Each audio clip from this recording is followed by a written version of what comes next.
Last month we talked about early childhood education got into restrictions, and then schools kind of like under investigations, and there's tons of uncertainty around the migration communities and left a lot of people stranded or scared. And today I want to provide you guys with some of the latest updates, and I want to do a follow-up on this. Hi, if it is the first time you see me, I'm Johnny. I'm a migration lawyer in Sydney, and I post daily content on TikTok, Instagram, and YouTube Shorts to get you PR faster. Now, last month we talked about all this stuff, early childhood education crisis in Victoria. As you know, there's some criminal cases that's going on over there, and courses are under investigation. So today, the follow-up is we received notice earlier from Southern Cross Universities confirming that students in the Graduate Diploma of Teaching, GDOT, will now face placements restrictions. And this is not just the SCU, the Southern Cross University. It's happening across Australian states and territories, including Victoria, New South Wales, and the Capital Territory, ACT. What's happening? Let's look into the policy updates for AITSL, which is the Skill Assessment Authority and Registration Board for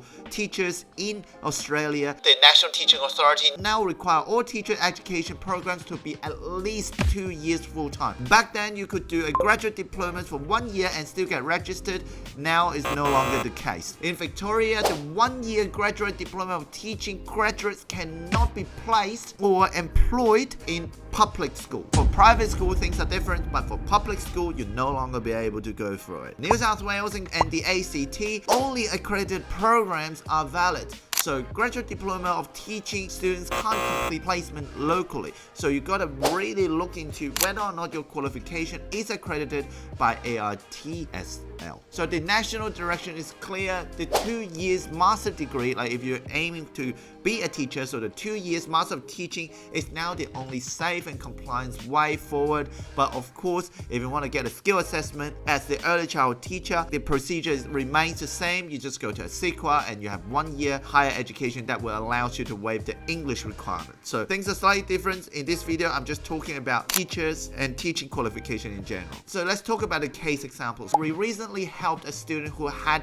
enrolled in Southern Cross University early childhood programs, and just before starting, the course was flagged in investigations. As a male student, he faced greater uncertainty in early childhood settings due to what happened in Victoria before, so he came to us for urgent advice. What we did was we guided them to switch to nursing, a high-demand, migration-friendly profession. We rewrote his application strategy and helped him to secure offers, including an unconditional offer from the University of Melbourne. So please remember, even if you already paid for your course and already have a COE, it is still possible to pivot into a safer PR pathway. If you're considering teaching as your PR pathway, there's a couple of things that I want you to take note of. Number one, choose a 2 years Master of Teaching course. Don't risk the 1 year Graduate Diploma of Teaching. Yeah, it is still the same for early childhood education teacher. However, policy may change, and we're just looking at the national directions.